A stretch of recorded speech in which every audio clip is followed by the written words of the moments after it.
Em primeiro lugar, queria agradecer à doutora Ana Santos, do Gabinete da Secretária de Estado da Saúde. Penso que é muito importante que a tutela acompanhe estas iniciativas e estes trabalhos, e neste caso isto pretende ser um serviço, e pretende ser um serviço que está aberto à avaliação, e à avaliação também em termos de custo-eficácia, porque penso que as parcerias público-privadas tiveram o seu tempo, mas as parcerias público-sociedade civil e com IPSS na área da saúde provavelmente ainda têm um caminho a percorrer que, do meu ponto de vista, pode ser benéfico para toda a gente. Depois, queria agradecer, porque vejo aqui também alguns dos apoiantes do serviço no Espaço Intendente, sem esse apoio, devo dizer que o nosso teto de produção máximo com a ARS Lisboa e Val do Tejo, que eu considero que é um modelo de certa maneira a seguir, não nos permitiria fazer tanto como estamos a fazer. Ainda este ano, o GAT, no conjunto dos seus serviços, vai ultrapassar a contratualização com a ARS Lisboa e Val do Tejo, apesar de ter já havido um acerto intermédio há pouco tempo. Mas mesmo assim não vamos lá chegar. Para vos dizer, o espaço Inmoraria vem o espaço Intendente vem numa sequência de iniciativas do grupo de ativistas de tratamento que tinha a ver com dois desafios que consideramos importantes e que se mantêm apesar dos progressos que têm sido feitos na área do VIH, das hepatites virais e das ISTs. O desafio era o diagnóstico precoce. Obviamente, o primeiro desafio é a prevenção eficaz e o acesso aos meios da prevenção. Caso esta falhe, que o diagnóstico seja o mais precoce possível e depois que a adesão ao tratamento seja eficaz. Aquilo que nós sabemos que é medicina básica, mas às vezes a gente esquece no meio de tantas atividades, as doenças transmissíveis curadas deixam de ser transmissíveis e, portanto, interrompemos a epidemia e, mais recentemente, mas aí há cerca de 10 anos já, sabemos também que as doenças transmissíveis tratadas corretamente deixam de ser transmitidas. E, portanto, temos aqui, do ponto de vista de saúde pública, conjugado, e eu gosto sempre que se conjugue a saúde pública com a saúde individual, porque o tratamento é benéfico para cada uma das pessoas que o faz, desde que seja o tratamento adequado, é benéfico em termos de saúde pública e, portanto, não podemos perder esta oportunidade de, ao diagnóstico, juntar o tratamento. E em Portugal é, no caso específico do VIH, ainda o setor onde estamos mais longe dos nossos objetivos. Aparentemente teremos chegado, mas eu, na minha opinião, acho que os 90 são insuficientes para controlar a epidemia do VIH, mas podíamos discutir isso depois noutras ocasiões, eventualmente num painel mais ciência pública. E, voltando à história do GAT, aquilo que nós começámos por ser era, no final dos anos 90, um grupo de pessoas que viviam com VIH, que queriam ser parte ativa da solução dos problemas nesta área e, para quem não se lembra, porque são todos mais novos daqueles que eu vejo, do que era o não tratamento antes de 87 e o que foi o tratamento até 96 e ainda o que foi o tratamento até 2001, 2003, ou seja, primeiro não era eficaz, depois era eficaz, primeiro não havia, depois não era eficaz, depois era eficaz, mas podiam pôr numa bandeja para ver os efeitos secundários ou adversos dos primeiros tratamentos eficazes que houve, mas desde 2001, 2003, que temos tratamentos muito bons, eficazes, com poucos efeitos secundários, bem tolerados. Só tinha um problema, eram demasiado caros, mas mesmo aí a gente está a trabalhar em conjunto para que o tratamento universal seja a custos verdadeiramente confortáveis para o Sistema Nacional de Saúde. Agora, outra parte. Começámos a identificar muito cedo que se toda a gente que tem vida sexual ou consome drogas, etc., está em risco por causa dos determinantes de saúde, por causa das práticas associadas, etc., há grupos que são chave nestas epidemias. E, nesse sentido, muitas vezes o nosso sistema de saúde, ligeiramente bonapartista, era de tratar tudo por igual. E há também um princípio de equidade que diz que a equidade é tratar igual o que é igual e tratar adequadamente o que é diferente. E nesse sentido nós pensamos que tínhamos um contacto com a comunidade LGBT e dos homens que têm sexo com homens, das pessoas que usam drogas, das pessoas que estão envolvidas no sexo comercial, mesmo da diáspora africana em Portugal, seja ela branca ou negra ou misturada, que nos permitiam ter um acesso e um contacto com estas populações e encontrar os sistemas de literacia em saúde que permitissem agir nos núcleos de transmissão mais intensa, os hubs de transmissão. E foi por isso que fizemos primeiro o checkpoint, depois fizemos o checkpoint sobretudo para homens que têm sexo com homens, aberto a toda a gente, mas especialmente desenhado para necessidades desta população, o In-Moraria para a população das pessoas que usam drogas, depois porque o distrito de Setúbal, a península de Setúbal, é verdadeiramente subservida em termos de rastreio e diagnóstico. Conseguimos uma unidade móvel que não consegue cobrir os serviços todos, mas que de facto trabalha no limite. E no fim, este projeto, que é herdeiro do projeto que a Lapa teve no Intendente, e depois herdeiro também do projeto que as Irmãs Oblatas tiveram exatamente no edifício e no espaço que nós ocupamos neste lugar, sobretudo dirigido a pessoas que estão envolvidas no sexo comercial. Falta-nos um serviço, e é o próximo, se tivermos forças, que será para a população, para a diáspora africana em Portugal, onde eventualmente alguns dos apoiantes e da tutela, etc., iremos bater à porta para garantir algumas condições para este projeto. Julgo que os números que vão ver, que às vezes não tenho tanto acesso como gostaria, são impressionantes, são sobretudo impressionantes, e isto é um achismo. O António Barreto às vezes fazia estas coisas, eu vou dizer o que é que ele vai dizer, mesmo sem saber o que é que ele vai dizer. São sobretudo impressionantes quando nós nos últimos 6 meses conseguimos scale up a resposta e a capacidade de responder às pessoas. Por isso, foi um parto difícil, foi uma aposta difícil, o próprio espaço tinha uma quantidade de problemas estruturais difíceis de resolver, mas estou muito grato às pessoas que trabalharam neste projeto.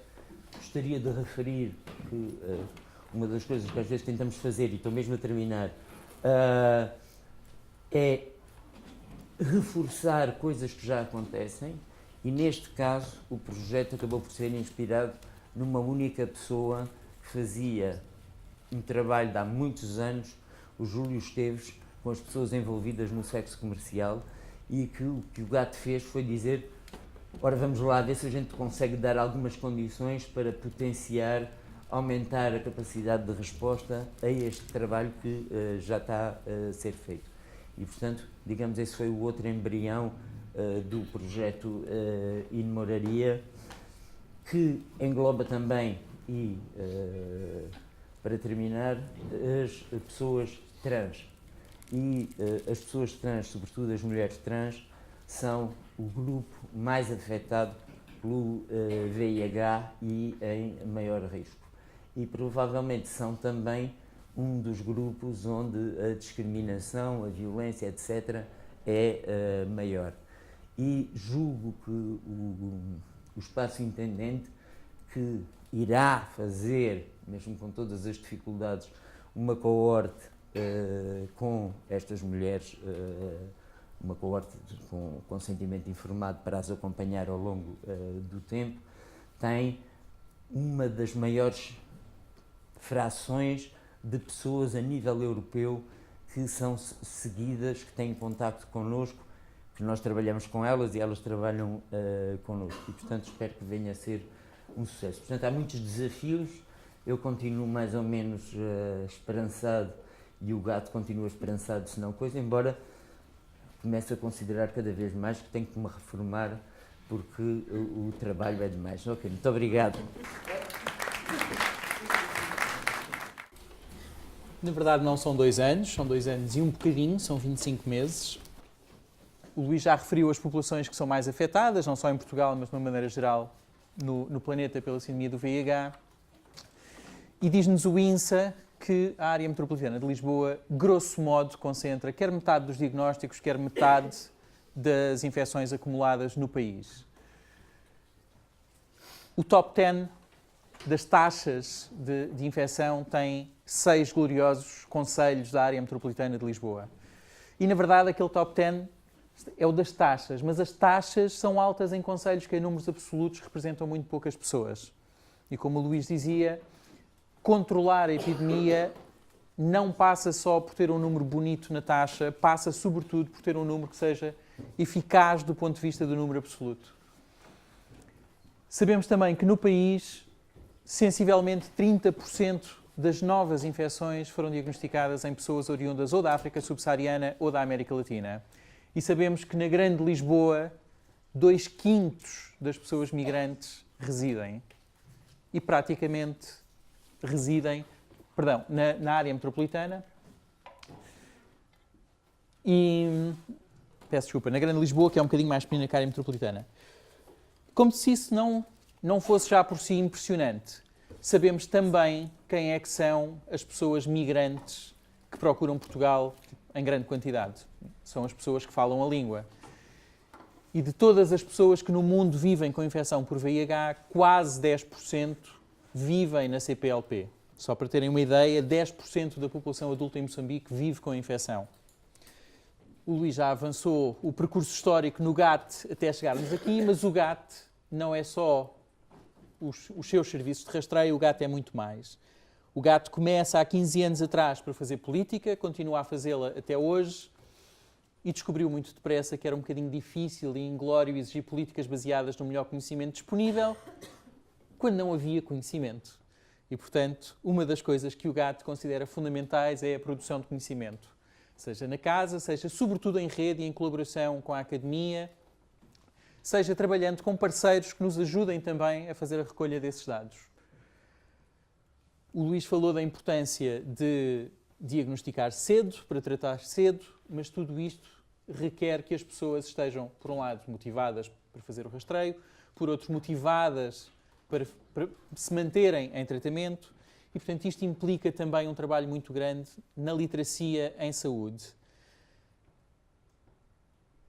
Este trabalho encontra 2 grandes obstáculos.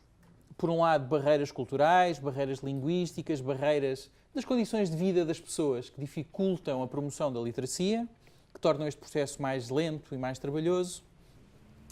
E, por outro lado, encontramos no Serviço Nacional de Saúde cada vez mais serviços, cada vez mais soluções inovadoras que são flexíveis, que se adaptam, que respondem aos problemas que estão identificados, mas encontramos também muito, e sobretudo em contexto hospitalar, não é um hospital, é uma máquina gigante, pesadona, encontramos também muito ainda uma dificuldade em reorganizar o serviço, em criar respostas adaptadas às pessoas. E voltando ao que o Luís disse inicialmente, a solução passará sem dúvida por estas parcerias com quem tem essa flexibilidade e essa disponibilidade e está no terreno. Portanto, haja PPPs em que o público saia a ganhar. O espaço intendente, como o Luís já referiu, dirige-se a um conjunto de populações especialmente afetadas pela infecção e a verdade é que é muitíssimo comum as pessoas que nos procuram ou as pessoas atrás de quem vamos serem várias destas populações ao mesmo tempo. As coisas sobrepõem-se. E isto é tudo o que oferecemos, desde o início o rastreio rápido e a distribuição de preservativos, gel e informação, desde o panfleto mais básico e fácil de ler até à brochura maçuda de 50 páginas. Distribuímos também informação escrita que não é nossa. Um exemplo seria o roteiro para migrantes em inglês da Câmara Municipal de Lisboa. Começámos há relativamente pouco tempo com a consulta de infecções sexualmente transmissíveis e só este ano com colheita de amostras para análise laboratorial. Portanto, os números que a Sofia vos vai apresentar são números que têm menos de 12 meses. E, sobretudo, apoiamos as pessoas na ligação SNS. Muitas das pessoas estrangeiras e mesmo pessoas nacionais que reúnem um conjunto de condições de vida que lhes torna difícil o acesso, são orientadas por nós na parte burocrática da coisa. O atestado da junta, a segunda via do cartão de cidadão, o pedido de isenção de taxas moderadoras que não se aplicam, não é? Está dispensada a cobrança nos tratamentos de VIH, mas as pessoas têm outras morbilidades. E trabalhamos numa lógica de parceria e para a fomentar fornecemos também o nosso espaço, sempre que possível, como espaço de trabalho para organizações comunitárias. Uma jovem associação trans reuniu muitas vezes no espaço intendente até tomar a decisão de se formalizar enquanto associação, a transmissão no caso. Uma associação ainda em fase incipiente de trabalhadores do sexo também tem utilizado o espaço para promover encontros entre trabalhadores do sexo e é esta a nossa forma de trabalhar. E agora a Marília vai falar-vos de parte do trabalho, mas eu gostaria de frisar que depois do elogio ao trabalho do Júlio, os números deste quadro vão mostrar a máquina de trabalho que ele é. Bom dia. Dentro dos nossos serviços tem a distribuição de materiais de prevenção, não é? Porque, como o Luís estava a falar e a Letícia também enfatizou, tentamos com que não aconteçam novas infecções, independente sejam essas infecções mais trabalhadas, o VIH, ou infecções que conseguimos já algum tipo de tratamento e cura. Então, nós temos materiais de prevenção, como preservativos internos, que são os ditos femininos, e os preservativos externos, também os ditos masculinos, que as pessoas podem adaptar a outras lógicas de utilização, gel lubrificante e os folhetos informativos. Nós fizemos uma distribuição só para ter um pouco da noção do trabalho que o Júlio faz e também a Letícia, não é? Que é do trabalho que nós denominamos como indoor, embora a grande parte do trabalho sexual que nós atingimos seja em contexto de apartamento, também atingimos algumas pessoas que fazem trabalho em contexto de rua, numa zona específica que é o Conde Redondo. Então, todo o material indoor ainda é maior ainda a quantidade do que do nosso centro, também por essa situação, porque envolve, além do trabalho de sensibilização que o Júlio faz, por uma questão muito particular do contexto onde essas pessoas trabalham, não é? Exige muito delas, de uma certa forma, um isolamento social, porque é preciso ficar no local para ter os clientes e trabalhar. Então, às vezes, não só a questão da distribuição naquele local de trabalho é importante para a sensibilização e prevenção para a saúde delas, mas também uma saúde mental pela interação com outras pessoas, para além desse contexto do trabalho. Então, nós tivemos alguns períodos durante esses primeiros meses, tivemos falta de alguns materiais, nós recebemos sempre da DGS e ficou um tempo, por exemplo, sem gel lubrificante. Então, pode ser que os números ainda sejam mais baixos e a gente espera que consiga atingir ainda muito mais pessoas. Além de que, durante todo esse tempo, conseguimos que essas pessoas passassem a palavras a outras pessoas e acabam por procurar diretamente o nosso serviço para a colheita desses materiais de prevenção. Então, ali embaixo, há um número de visitas que fazemos, em média, foram as visitas realizadas de setembro a setembro. Então, um total de 1.183 visitas, tanto em apartamento como em contexto de rua, e conseguimos realizar, então, quase 2.600 intervenções, que é isso, o técnico e o utente nessa distribuição de materiais. Bom, para além desse processo que é de prevenção. Nós também realizamos os rastreios. As sessões de rastreio são anônimas, confidenciais e gratuitas. E realizamos testes rápidos, então, para o VIH, para a sífilis, para as hepatites B e C. Há sempre os critérios para a realização de algum desses testes, que são acompanhados de aconselhamento prévio e pós-teste. E a ideia é, por exemplo, se uma pessoa já teve uma infecção como a sífilis, como o nosso teste é um teste de anticorpos, não teria muito sentido repetir esse teste, que indicaria sempre um resultado positivo. Então, é sempre um aconselhamento prévio, tanto para a indicação de formas de prevenir, como também identificar algumas situações que podem ser necessárias ou a indicação para vacina, para hepatite B, ou mesmo alguns outros cuidados, como se houver consumos associados para prevenção ou não partilha de materiais por conta da hepatite C. Então, nesses 2 anos, realizamos 3.268 sessões de rastreio. Grande parte das nossas intervenções foram no nosso centro, 68%, mas nós realizamos também rastreio em outros contextos. Fazemos rastreios em associações que são com nós parceiros, também o CEPAC, algumas universidades onde nós somos convidados a ir, também em contexto de trabalho sexual em apartamento, em outras atividades que fizemos externamente, como feiras e coisas assim.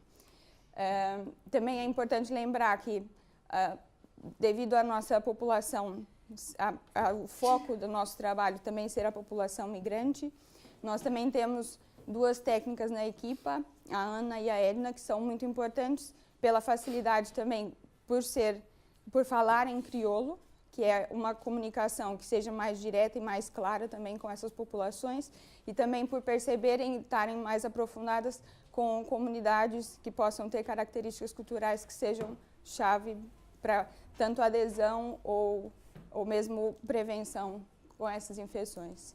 No contexto dos rastreios, a grande parte da nossa população é do sexo feminino.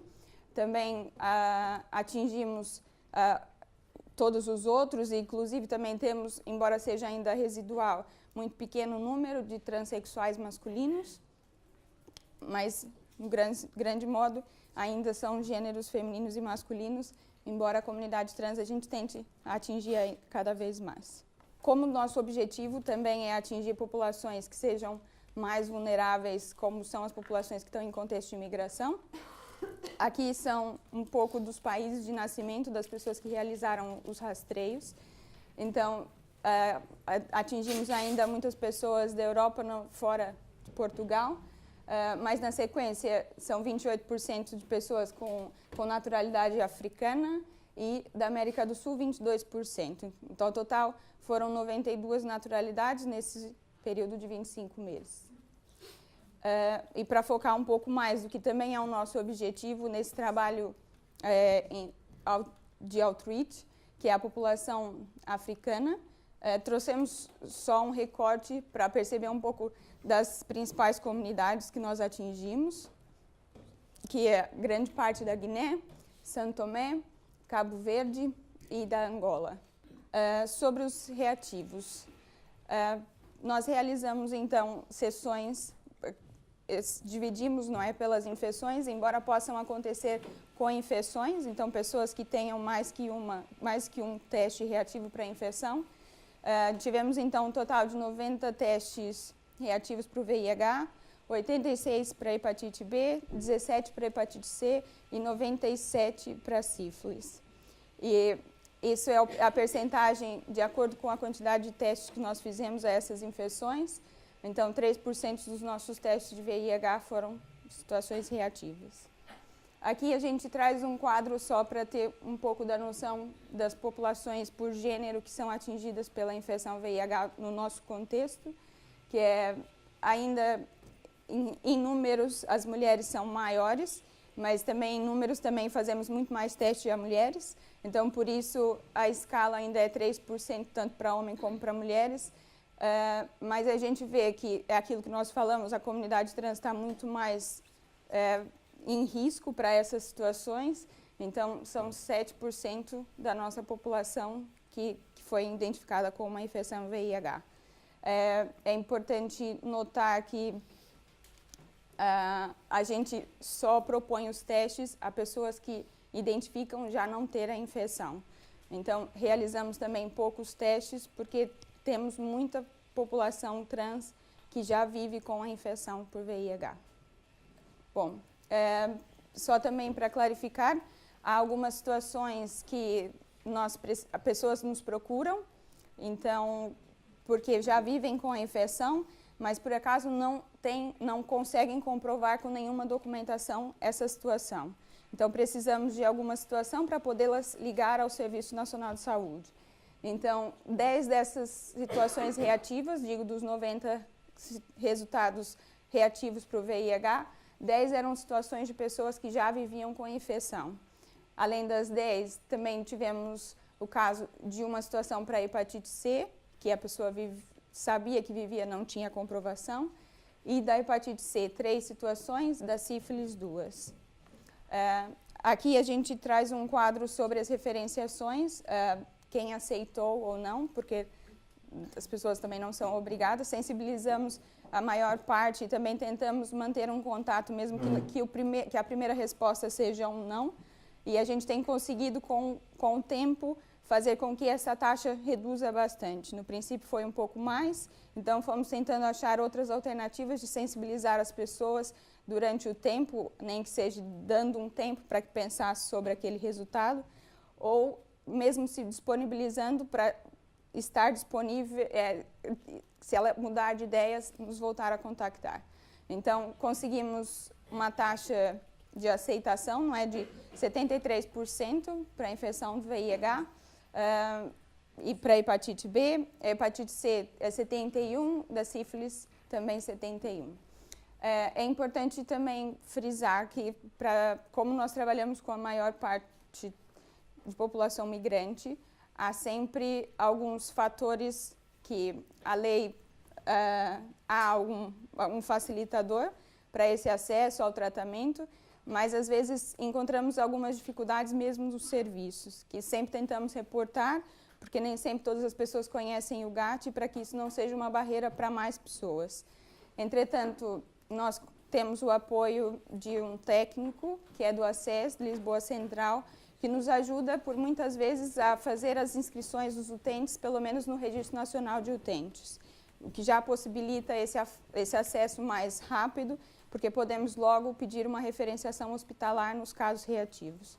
Então, durante esse período de tempo, conseguimos o apoio dele em 149 situações de inscrição ou mesmo de atualização de inscrição, e também conseguimos fazer o pedido de 20 isenções de taxas moderadoras por insuficiência econômica. Esse número pode parecer um pouco baixo, mas é porque grande parte da nossa população está irregular no país e por isso pode não ter acesso ao número de utente, que é um dos indicadores necessários para o pedido de isenção. Então, não conseguimos atingir ainda muitas pessoas. Trouxemos um quadro para ter um pouco de noção do país de nascimento dos nossos reativos por infecção e conseguimos perceber que grande parte das populações são populações que nasceram em outros países para além de Portugal, embora para a situação do VIH ainda temos 15 situações que são nascidos aqui em Portugal, mas temos alguns países com algumas expressões, por exemplo, a Guiné-Bissau, que representam 30% dos nossos reativos. Para a sífilis, também é uma questão do momento, e acho que é uma situação que vem acontecendo no Brasil, que tem a maior expressão, com 39 casos, porque há, assim, um boom agora nesse tempo para essa situação.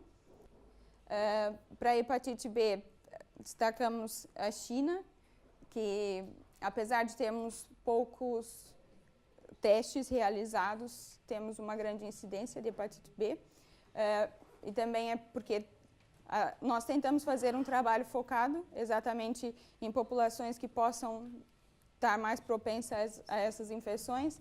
Então, temos uma técnica, que é uma par também, vive com, é uma chinesa, então ela que por acaso é o nosso canal de comunicação com essa população, para que possam vir até nós para fazer o rastreio e assim serem referenciados. Muitas pessoas também podem já saber da infecção e só querem um apoio para poderem passar a serem seguidas aqui em Portugal. A hepatite C, a grande parte ainda é de pessoas nascidas aqui em Portugal, embora a gente consiga identificar que ainda conseguimos encontrar algumas situações em pessoas nascidas na Guiné. Só para sublinhar a ideia, 30% dos reativos de VIH são em pessoas da Guiné, mas a Guiné representa apenas 10% dos rastreios. Portanto, alguns países são claramente muito mais afetados do que outros. Nós não contabilizámos nos números que mostramos até agora alguns rastreios feitos, por dois motivos. Porque são pontuais e porque não estão necessariamente em coerência com aquilo que é o trabalho do espaço intendente. Para começar, um estudo, foi uma coisa pontual, participámos no Euro HIV Adapt, que recolhia, testava a viabilidade de fazer recolhas com amostras de saliva para detecção de VIH, para perceber duas coisas. Se as amostras de saliva eram suficientemente fiáveis como meio de rastreio e, por outro, se o método do estudo era um método que funcionava. E, claramente, na população com que trabalhámos, não funcionou. A amostra era enviada para o laboratório, a recolha era feita geralmente em apartamentos de trabalho sexual, embora também tenha havido recolha oportunística no espaço, e a pessoa tinha de se registar numa plataforma, era apoiada nesse registro se precisasse, mas claramente a iliteracia em tecnologias de informação levou a que muitas pessoas não consultassem o seu resultado na plataforma ou bloqueassem a sua conta de utilizador. E, portanto, isto também ajuda a explicar porque é que só 25% das situações reativas é que foram encaminhadas.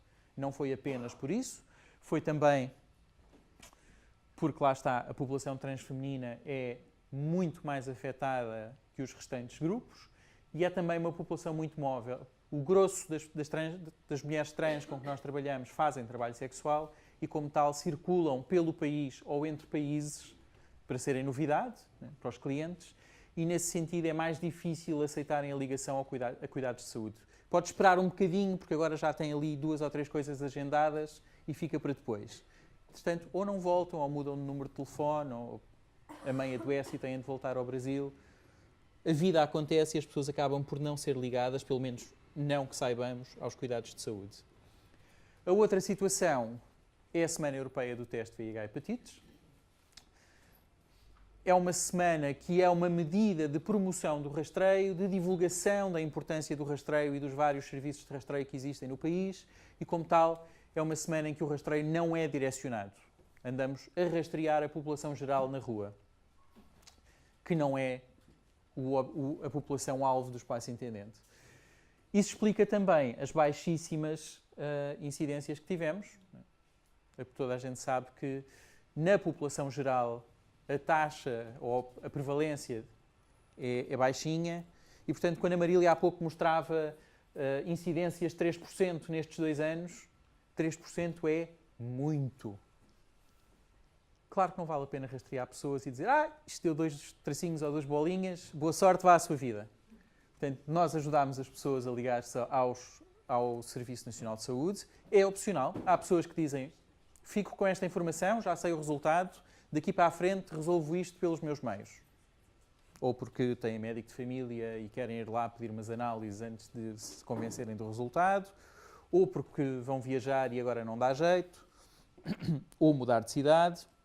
Mas, apesar de tudo, houve, para além das pessoas que nós ligámos por terem um resultado reativo, muitas pessoas que nós ligámos porque já viviam com a infecção e tinham isso documentado e disseram, ok, eu vim de outro país, estou em tratamento, ainda tenho ali uns comprimidos na mala, quero que me ajudem a não interromper o tratamento e a ligar-me aos cuidados.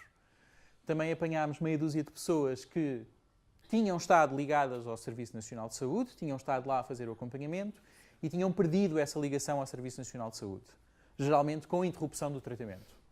E, portanto, por motivos vários na vida, e às tantas as pessoas dizem as condições agora são favoráveis, quero voltar a fazer tratamento, agora sim tenho condições para me concentrar nisto. Portanto, também ajudámos 6 pessoas a fazer isso e ajudámos 2 delas numa coisa muito simples, que é a transferência do hospital. Não é? Bastava falar com o médico assistente e dizer, eu agora gostaria de que o seguimento passasse a ser feito noutra cidade, mas por motivos vários, lá está, mais uma vez, as pessoas não tiveram a oportunidade de fazer isto atempadamente e, portanto, acabaram por recorrer a nós para conseguirmos consultas noutras cidades para onde, entretanto, já se tinham deslocado.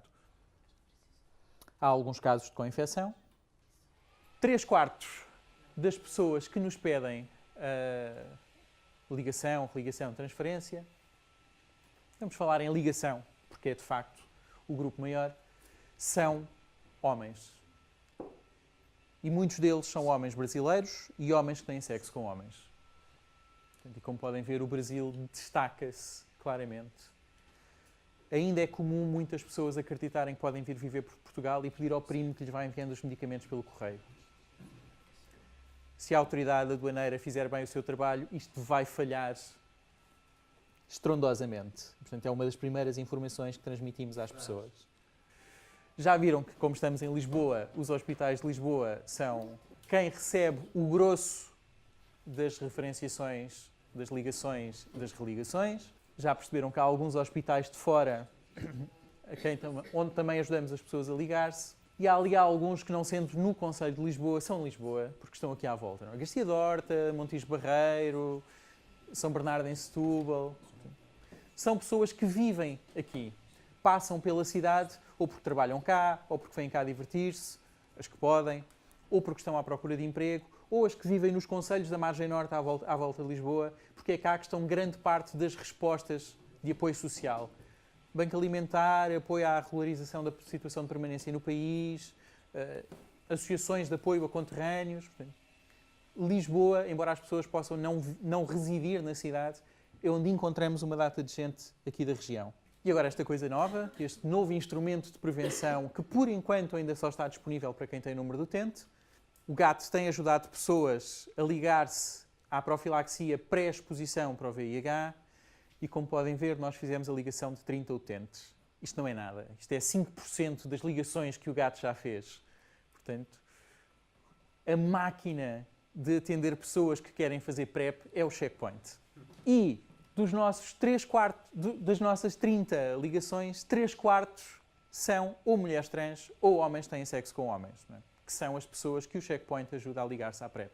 Tivemos pouquíssimas mulheres a querer fazer PrEP. Quem é que faz? Quem são estas 30 pessoas que pediram para fazer PrEP? Não é?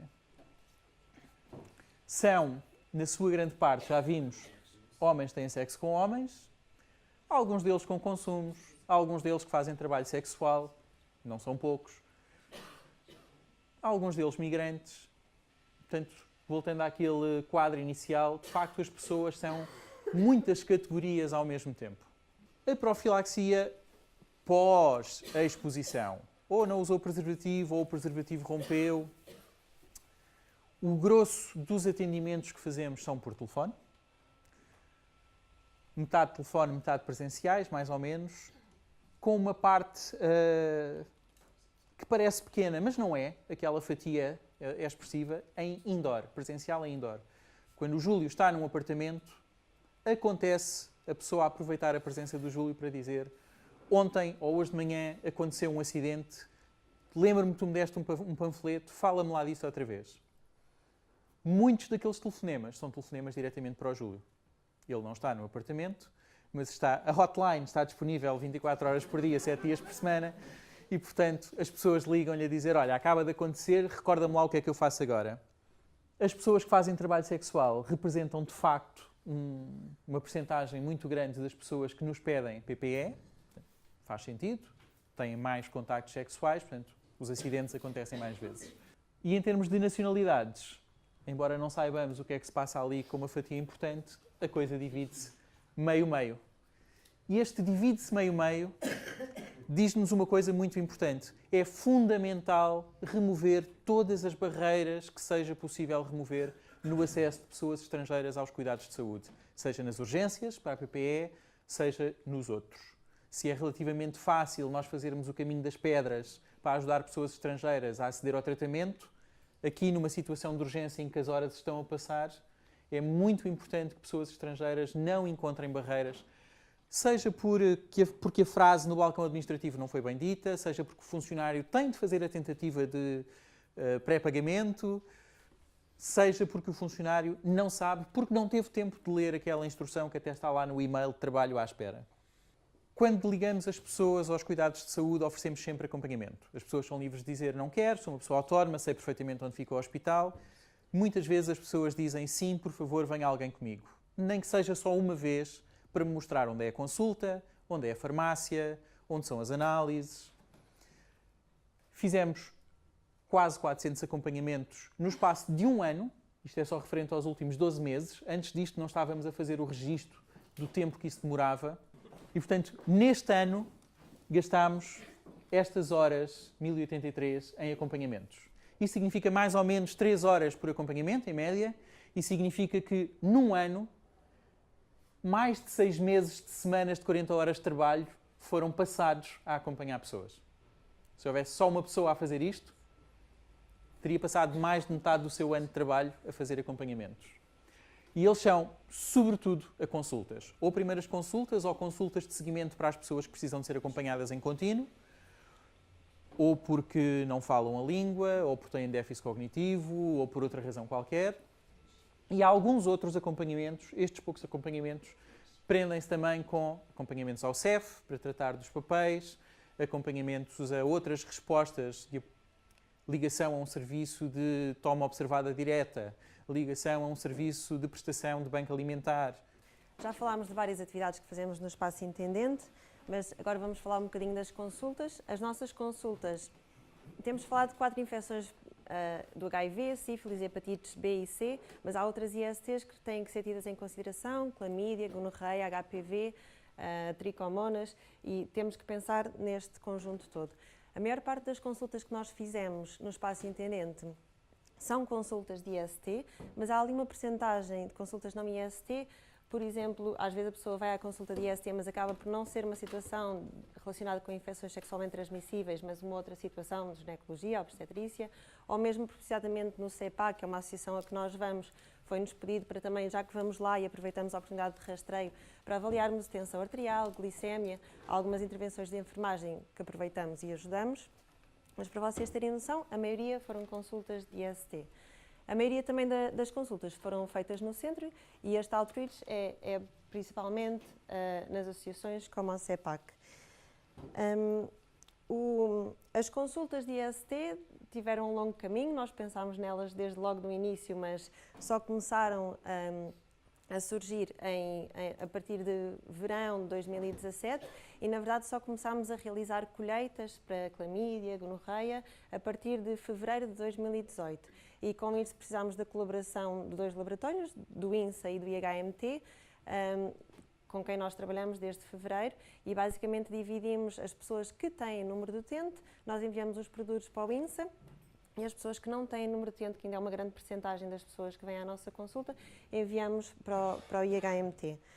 A nossa equipa das consultas, toda a equipa do Espaço Intendente ajuda, porque conhece as pessoas e encaminha para a nossa consulta de IST, mas também conta com médicas e com enfermeiras. As médicas, 2 delas têm formação em infeto, uma delas tem formação em dermatologia e uma tem em medicina geral e familiar, que é bom porque dá-nos uma abrangência consoante a situação que nos chega, nós podemos mais ou menos encaminhar para a médica que poderá dar a melhor resposta possível. A consulta de IST é gratuita, tanto a consulta como a realização das análises, como a administração terapêutica, caso seja necessário. A única situação que a consulta poderá haver algum pagamento é quando a pessoa tem de ir comprar uma penicilina ou alguma medicação à farmácia, se a pessoa, isso tem que ser a pessoa a pagar, se a pessoa não tiver capacidade. Nós ajudamos e podemos pagar isso à pessoa, por isso, em caso de necessidade, tudo é gratuito. Atualmente, nós começámos no verão de 2017 com uma médica, mas atualmente temos 4 médicas que correspondem a 4 dias da semana. A nossa consulta funciona 4 dias de semana, sempre no período da tarde, e temos um agendamento prévio. agendamos as pessoas, mas caso apareça alguém com alguma sintomatologia ou caso haja vaga disponível, claro que recebemos as pessoas que conseguirmos.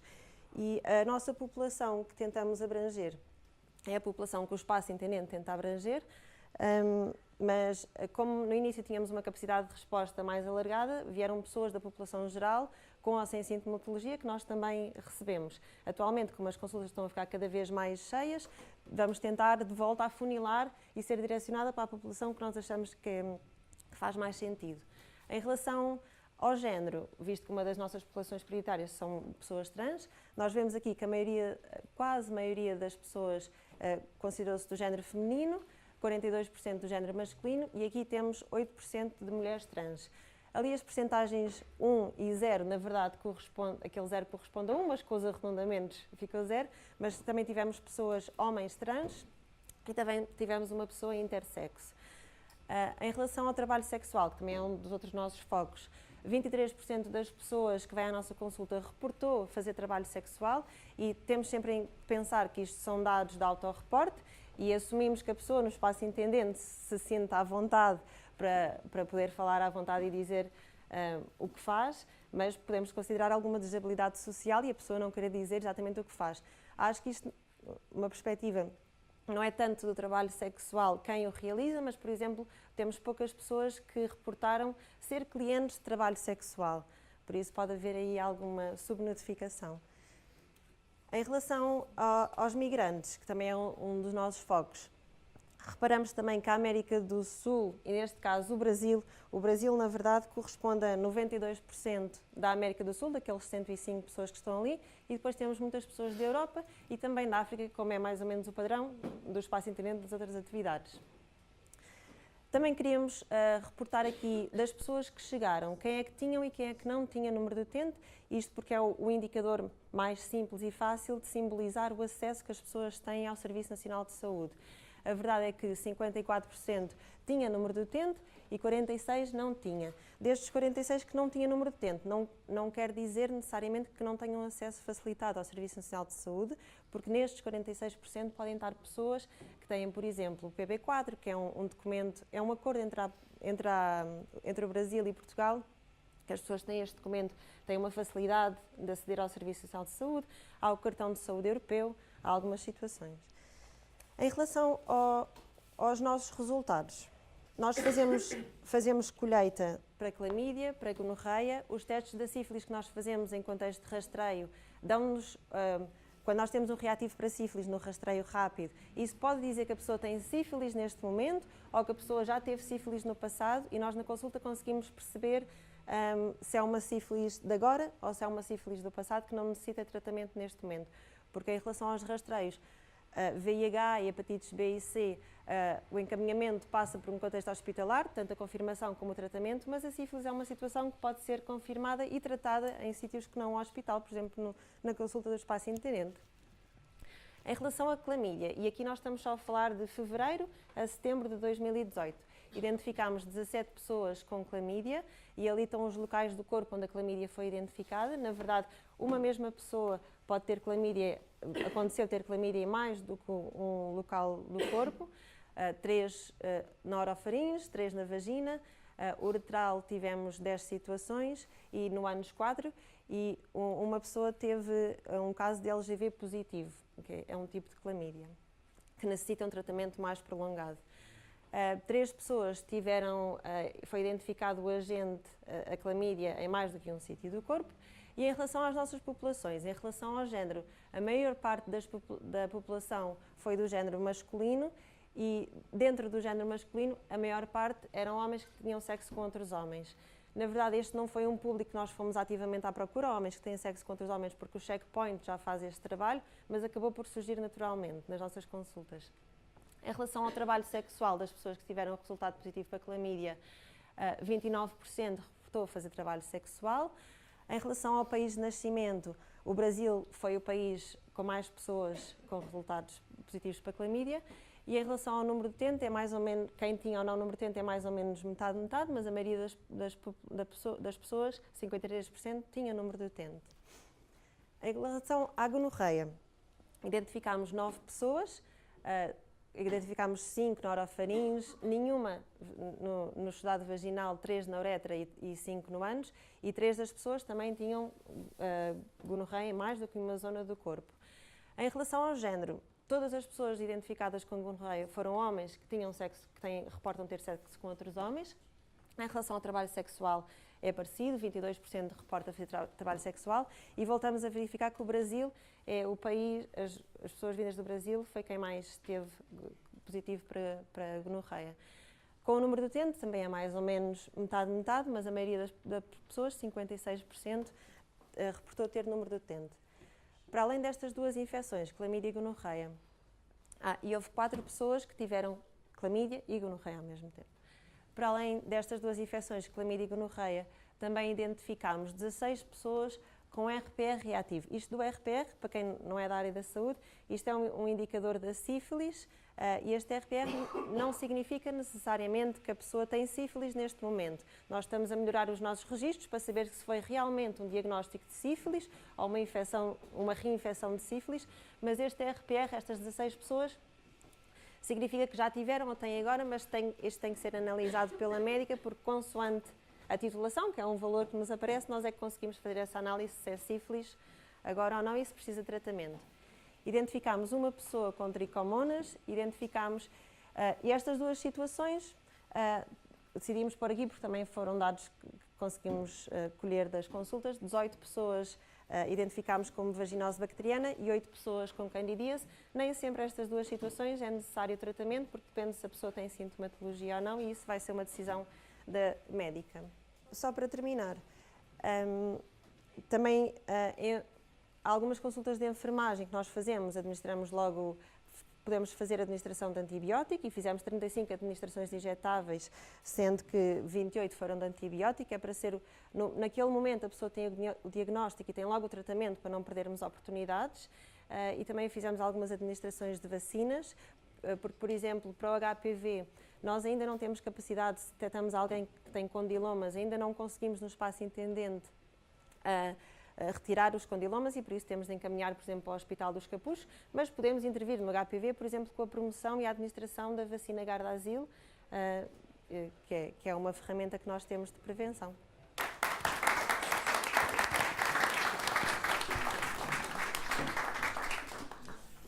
E em face dos dados que vos mostramos, agora convido o Luís a vir explicar-vos porque é que é tão importante o trabalho do GAT, o trabalho político de solicitar alterações que removam barreiras e facilitem o acesso e tenham respostas flexíveis e adaptadas, como o Luís inicialmente disse, às populações que são mais afetadas pela sindemia do VIH.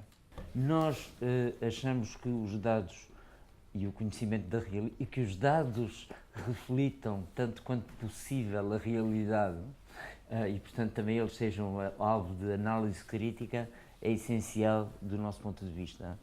E julgo que na questão das ISTs, que não o VIH, uma vez que nós não podemos fazer diagnóstico e portanto não fazemos também notificação de casos de VIH, nem de hepatite B, nem hepatite C.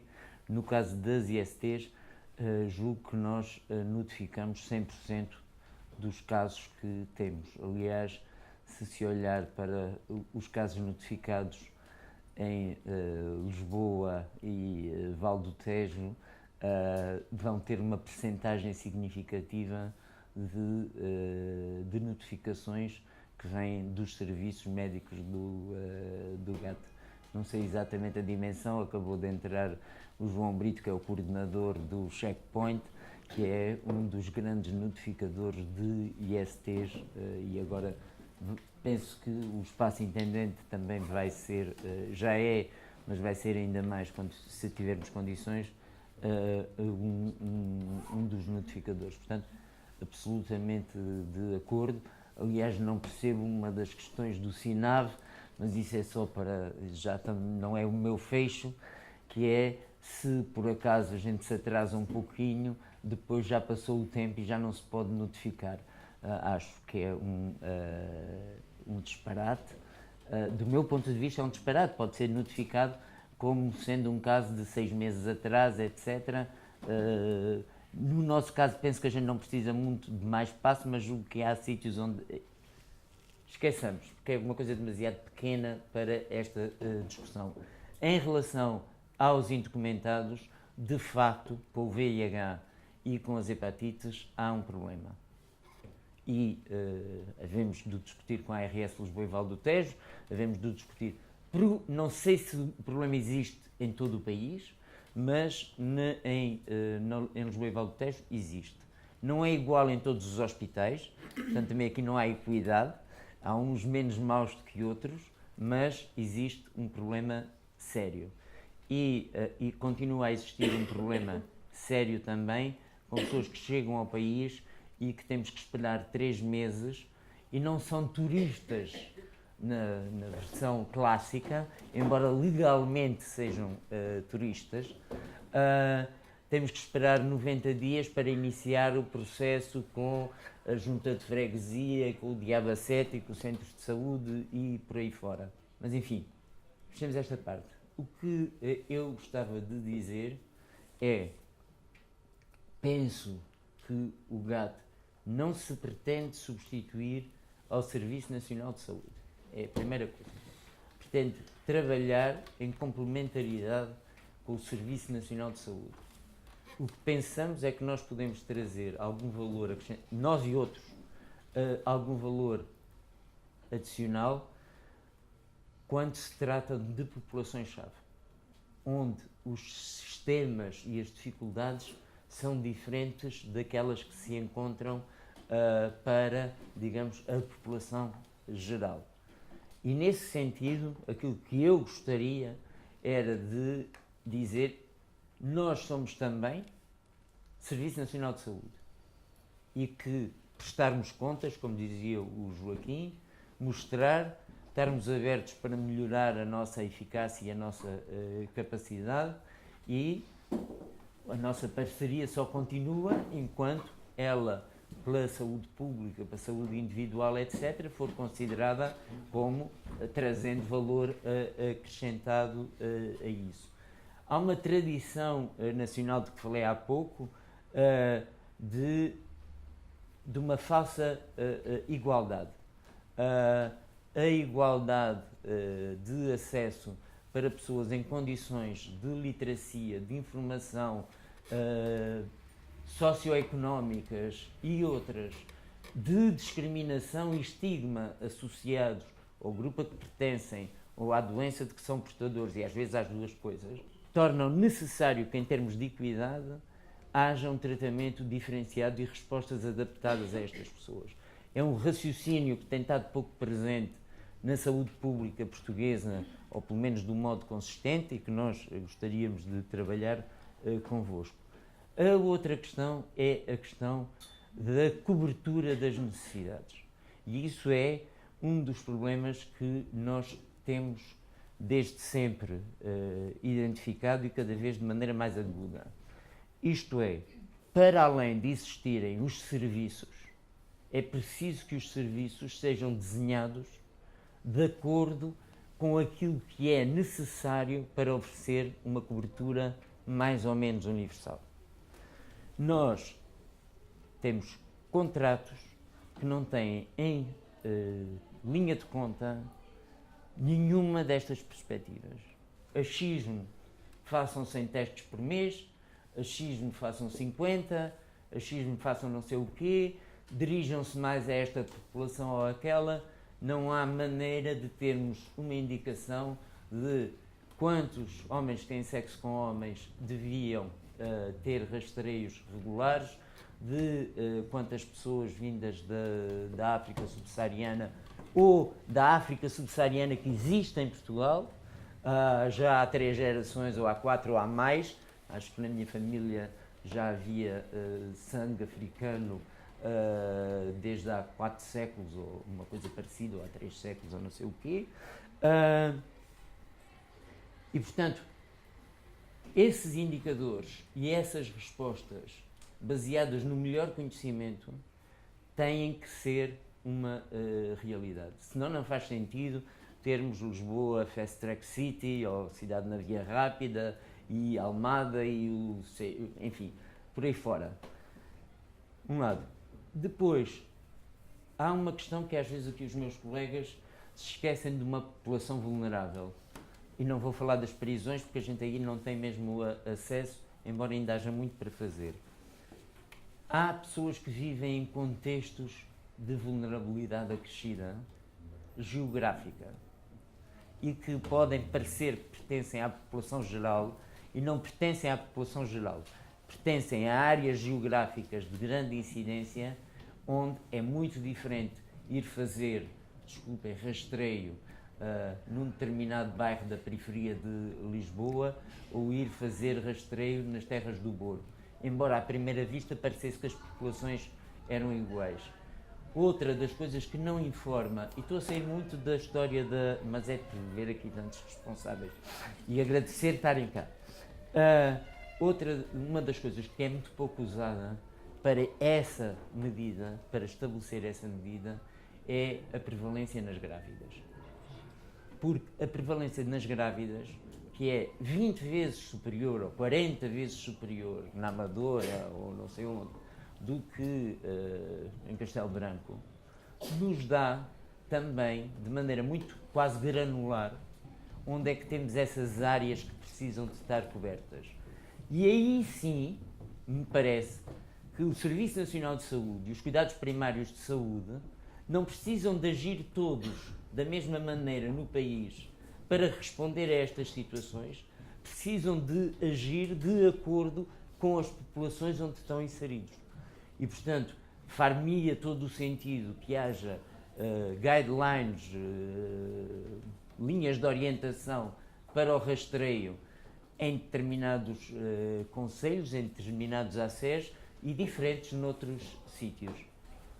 Falta ainda outro lado, e penso que isso deve ser feito com o Sistema Nacional de Saúde clássico, e não me parece que esteja a ser feito. O número de testes que são feitos nos cuidados primários de saúde, exceto nas grávidas, que é a única coisa que funciona, são 4.000 ou 6.000 ou 7.000 ou 8.000.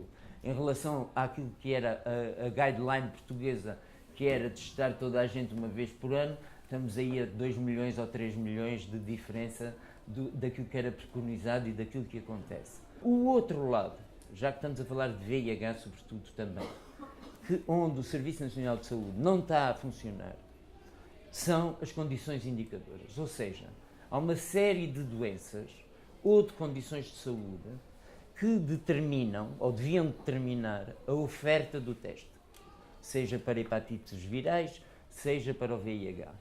E isso não está a acontecer em nenhuma delas, exceto na tuberculose. Ou seja, há uma série de pessoas que é muito difícil de as encontrar, por exemplo, a mulher que foi casada com um bissexual que se infectou não sei aonde, etc. Como é que a gente encontra aquela pessoa que não tem nenhuma noção do risco que correu sem fazer rastreio universal, que não é execuível do meu ponto de vista em Portugal? É quando aparece a primeira manifestação que se associa a uma probabilidade mais alta de ter a infecção por VIH. Pronto, os recados para o Sistema Nacional de Saúde estão dados. O outro lado, onde o espaço intendente se insere, é que nós precisamos urgentemente de mais 2 gabinetes, precisamos urgentemente de poder ter mais consultas médicas e precisamos urgentemente, para respondermos de maneira mais consistente à população-alvo, até retirar uma delas, como disse, quereríamos criar um serviço mais específico para a diáspora africana em Portugal, e isso só vai ser possível se nós conseguirmos renegociar as condições do contrato com a ARS Lisboa e Val do Tejo. Com certeza que devemos de chatear os outros que trabalham nesta área para nos ajudarem a demonstrar o trabalho que nós fazemos e depois convencer a tutela, mas de facto o nosso contrato com a ARS Lisboa e Val do Tejo, que foi um enorme avanço, continua extremamente limitado e limitante daquilo que nós podemos fazer, porque não há regras claras sobre quais devem ser os objetivos, como é que eles se atingem, que este tipo de contratos não devem ser exclusivos do GATT, do meu lado devem ser para todas as associações ou organizações que queiram trabalhar neste sistema. Parece-me que é um sistema que permeia a produção e nesse sentido, e a eficácia, e nesse sentido deveria ser mais generalizado, mas temos também que discutir e ver que necessidades de rastreio e de encaminhamento é que nós temos para desenhar respostas que vão de acordo com isso. Pelas contas, um bocado à merceeiro, feitas por nós, e aí vai-se embora a modéstia, os serviços do GATT são de longe, em termos de infecções encontradas e de custo por sessão de rastreio e de custo por pessoa com uma infecção colocada no Serviço Nacional, os mais baratos de todos aqueles, sejam públicos, sejam com outras associações. Isso não é porque a gente seja melhores do que os outros, é porque o método de trabalho foi sendo aperfeiçoado mais depressa. E, portanto, o que deve haver é uma replicação de aquilo que for bom feito neste trabalho para os outros, porque nós também aprendemos muito, e aí humildade verdadeira também, com todos os outros. Estamos sempre atentos, procuramos estar sempre atentos a encontrar e tomar nota de coisas que nos pareçam que nós não estamos a fazer e que outros estão a fazer com sucesso. E, portanto, essa cultura de replicar boas práticas, de analisar a eficácia das respostas, etc., é uma cultura que deve ser repartida e multiplicada por todos. No fim, porque sendo eu uma pessoa que eu e o GATT nascemos na área do VIH e da SIDA, e contentes porque a atenção ao VIH e à SIDA em Portugal é maior do que em muitos outros países, temos algumas dificuldades com uma coisa que desde há 30 anos tem acontecido e que ainda não deixou de acontecer, que é a necessidade humana de tornar o problema, ou de tornar aparentemente o problema, menos grave do que aquele que é. Portugal, quando é corrigido para os atrasos das notificações, tem, de longe, a epidemia mais difícil e maior de toda a Europa Ocidental e Central. A maior e a mais complexa. Portugal tem o maior número de pessoas por 100 mil habitantes em tratamento em toda esta parte do mundo.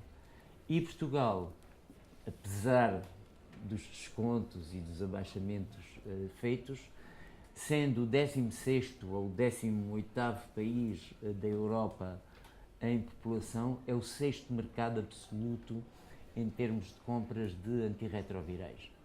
Ou seja, nós galgamos mais de 10 lugares e, portanto, a seguir aos 5 países chamados os Big Five, a Espanha, a Itália, a Alemanha, a França e a Inglaterra, somos o país que mais gasta em tratamento. Numa doença que se pode prevenir, que se pode diagnosticar mais cedo e que se pode controlar. Portanto, o nosso medo é que esta tentativa de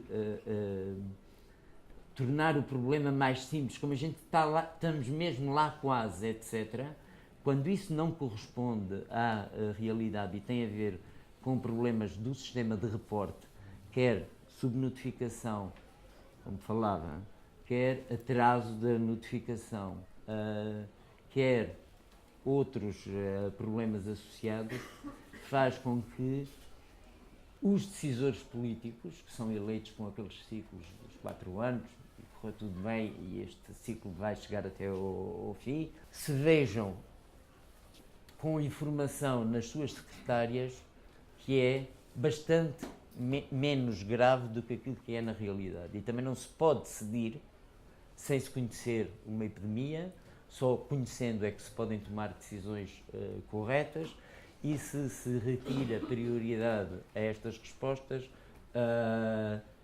o que naturalmente eu também faria, sendo qualquer coisa lá daqueles eleitos, etc., e na tutela, seria dizer, pá, isto está tudo a correr bem, não há aqui necessidade de maior coisa. A questão não é só dinheiro. O dinheiro é muitíssimo importante. Nós trabalhamos muito e até chateámos bastante os nossos amigos da indústria farmacêutica para conseguir preços mais baixos, para conseguir tetos na despesa que estão em vigor. Acho que é a única área terapêutica onde nós não só não crescemos em despesa, como descemos praticamente 60 milhões tratando mais gente. E isso não teria sido conseguido sem o trabalho da comunidade. Se não fosse a comunidade, essa redução na despesa efetiva anual nesta área não teria sido conseguida. Mas isso quer dizer também, do nosso ponto de vista, que é preciso realocar o mínimo de recursos e bem dessas poupanças que foram conseguidas também com a ajuda da comunidade para responder a alguns setores onde temos lacunas graves. E as lacunas, para terminar, são: a PrEP está a funcionar muitíssimo mal. A distribuição de preservativos e de gel não deixou de ter problemas durante os últimos, desde 2011. Um bocadinho mais, um bocadinho menos, mas sempre com problemas, às vezes com interrupções totais desse ponto de vista. A cobertura do rastreio não é suficiente e, portanto, tem que se definir qual é que devia ser para sabermos. E os meus amigos nos hospitais, desculpem, estão a funcionar com falta de pessoal. Em Lisboa, que é o sítio onde nós funcionamos mais, e na Grande Lisboa, há uma série de hospitais com falta de recursos humanos para responderem depressa, atempadamente e com qualidade às necessidades que o sistema tem.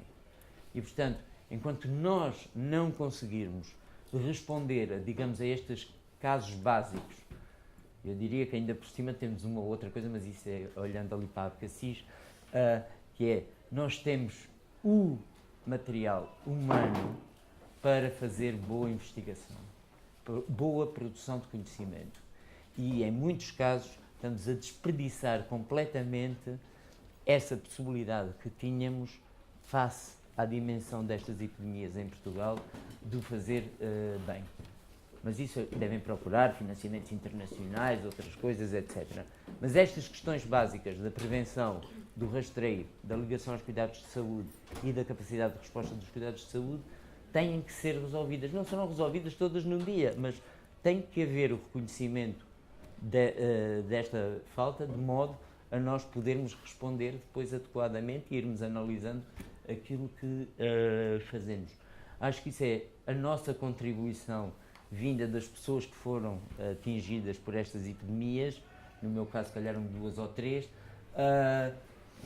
para responder à saúde pública e à saúde individual em Portugal. De facto, a revolução que tivemos nos tratamentos, como tinha dito no início, passámos por todos eles, fui salvo em 96 por causa da combinação tripla, provavelmente também não morri em 2005 porque aquilo se tornou mais simples, e depois, quando me estava a chatear era a hepatite C, que já estava a ficar muito descontrolada.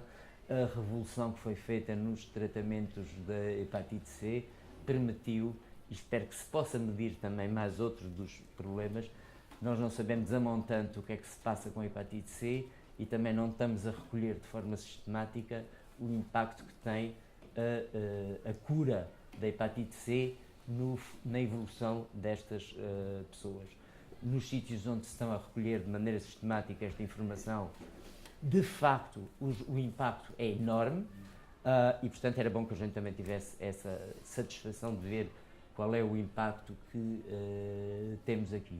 Em relação à hepatite C, devo dizer que o GAT teve um papel maior do que aquilo que é a sua história, porque foi decisivo na mudança do paradigma da investigação da indústria e dos investigadores na área da hepatite C, quer com a FDA, quer com a Agência Europeia do Medicamento, e depois acho que fomos também decisivos na solução encontrada, com muito trabalho, de fazer o acesso universal a custos confortáveis, que parecia assim uma coisa tão diabólica em 2013 e 2014, e tivemos um papel maior do que aquilo que seria a nossa história. Portanto, nós continuamos disponíveis para trabalhar com os outros parceiros da comunidade, com as populações, para e com as populações mais afetadas, com os serviços públicos de saúde, com a academia, mas temos também que ter condições mínimas para podermos fazer este trabalho e não passar o mês de outubro e novembro a pensar se tinha que despedir 10 pessoas quando chegasse a janeiro, porque não conseguia renegociar o pagamento de trabalho já feito até outubro com a tutela. Muito obrigado. E não quero deixar ninguém ir embora sem agradecer a toda a gente que arranjou tempo para vir ouvir-nos. E se calhar começo pelas colegas da equipa técnica do Gabinete de Apoio aos Bairros de Intervenção Prioritária de Almirante Reis, que andam a ouvir falar destas coisas há imenso tempo e andam ali cheias de paciência para arranjar a maneira de cruzar as questões da saúde e dos migrantes com aquilo que é o Plano de Desenvolvimento Local. A Casa do Brasil de Lisboa, que é a nossa parceira num dos projetos mais recentes também na área da saúde. Os serviços de redução de danos, para quem não enviamos muito trabalho, mas que chateamos bastante e que estão sempre disponíveis e que têm, falava há pouco da flexibilidade dos serviços. Portanto, agradecer também por terem vindo e por fazerem o que fazem. A obra social das Irmãs Oblatas, que está ali 2 portas ao lado e com quem temos imensos processos em comum e com quem é sempre um prazer trabalhar. A ARS, como não podia deixar de ser. E justiça seja feita, só temos a agradecer o trabalho da enfermeira Fernanda Silva do Gabinete de Saúde do Centro Nacional de Apoio aos Imigrantes em Lisboa. A indústria, muito obrigado a todos pelo vosso apoio e pela vossa confiança. A Câmara Municipal tem uma paciência imensa, seja para nos aturar nas reuniões, seja para os atrasos nos relatórios, seja para o apoio na elaboração de candidaturas. Muito obrigado à Academia por acreditarem em nós, por nos convidarem para parcerias, por aturarem tudo o que corre mal do ponto de vista contabilístico, de calendário. Muito obrigado a toda a gente. Um beijinho à Sandra, que lá arranjou também espaço na sua agenda para nos vir. Primeira tese de doutoramento sobre todas as identidades estranhas no país. Muito obrigado aos colegas todos que articulam connosco, que saem da sua agenda diária para nos desenrascar. Obrigadíssimo a todos por terem vindo.